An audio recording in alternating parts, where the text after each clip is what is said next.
Okay, Assalamualaikum warahmatullahi wabarakatuh. A very good morning. Okay, today my friend and I will present our topic, that is bacteria.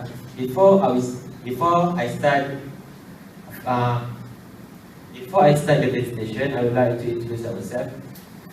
Firstly, my name is Muhammad Fidaushan bin Samon and my friend is Daus Amzar bin Yusuf. Okay, actually, what is bacteria? Bacteria is a type of microorganism that come from the kingdom of Monera. The bacteria also can't be seen with our naked eyes. So the scientists have developed the way on how we actually see the bacteria, that is microscope.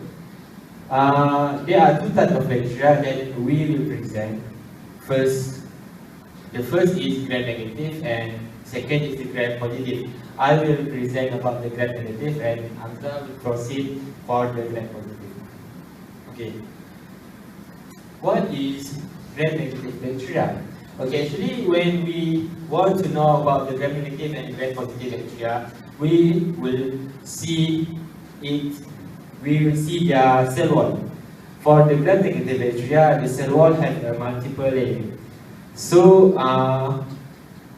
there are three types of layers that been in the gram-negative bacteria. First of all is outer membrane, peptidoglycan, and also cytoplasmic membrane. Okay, these we can actually differentiate with the gram-positive. And Hamza will tell you guys about the type of the cell wall in the gram-positive. Okay, for the next slide is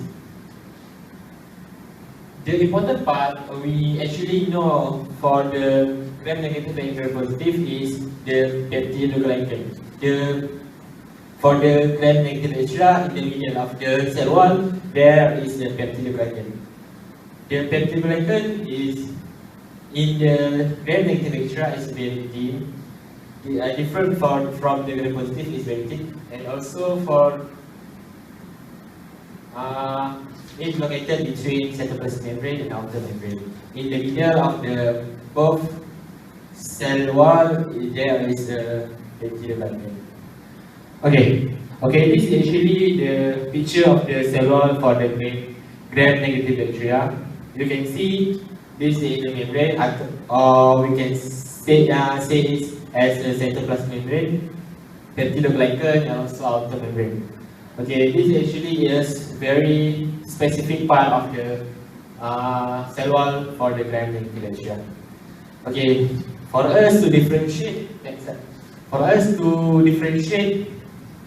the gram-negative bacteria and the gram-positive bacteria, the scientists have developed this one way to differentiate it. The way is a gram stain. Okay, the gram stain is okay. The gram stain is how we dye the cell wall for the bacteria.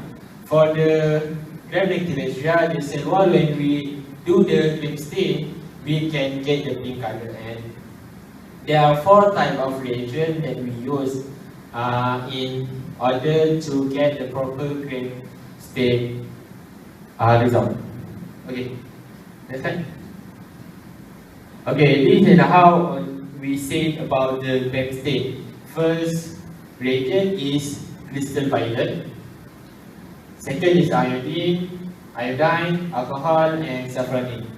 When we do the first type of reagent, we need to put the reagent and wash it. And after that, we put the iodine and wash it with the water.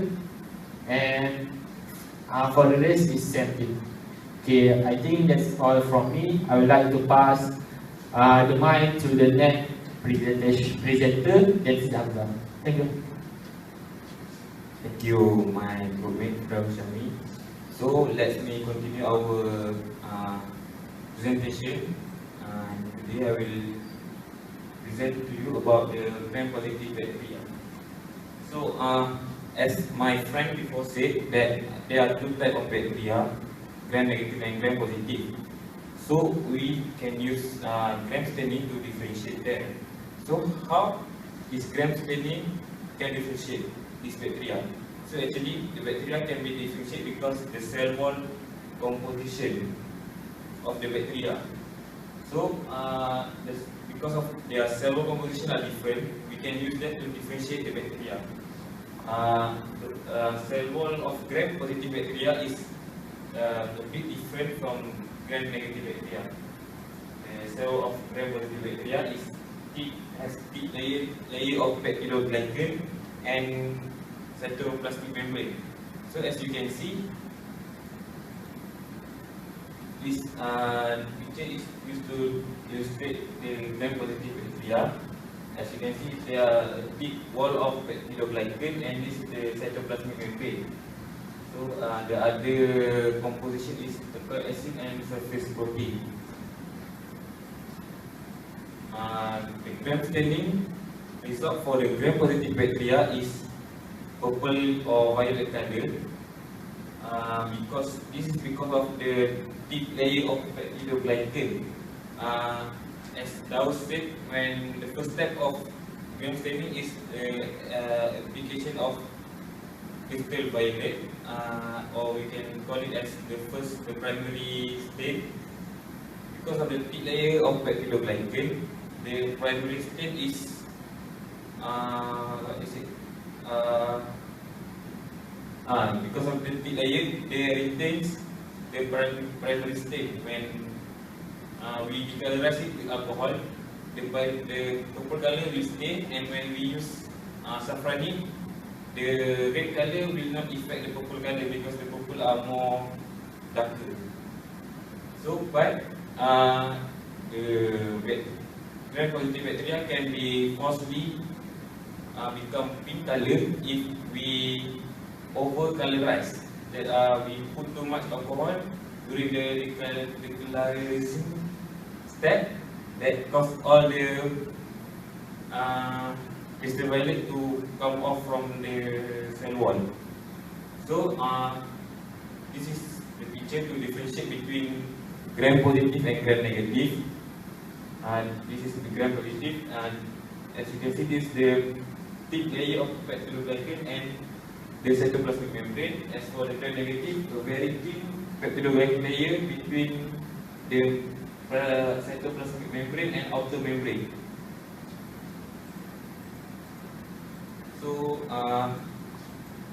why bacteria differentiation is important? Because most of gram-negative are very pathogenic, and most of gram-positive is less pathogenic. So, as additional, gram-negative also are more resistant to antibiotic. So it's hard to kill gram-negative. So we need to differentiate them to avoid them from growth. So as conclusion for our presentation, the first step of differentiation of bacteria is the gram staining, because we can classify the bacteria into two groups, that's gram-positive and gram-negative. The differentiation because of the cell wall of bacteria. So why it's important for us to differentiate is because not all bacteria are good and bad. There are some bacteria that are pathogenic, that can cause bad effect or harmful effect to us. So it's really important for us to know which bacteria are gram-positive and gram-negative. So we can know which are bad and which are good, which are neutral or good. And by that we can avoid them from grow and cause harmful effect to us. That's all from me and my friend Daus. Thank you.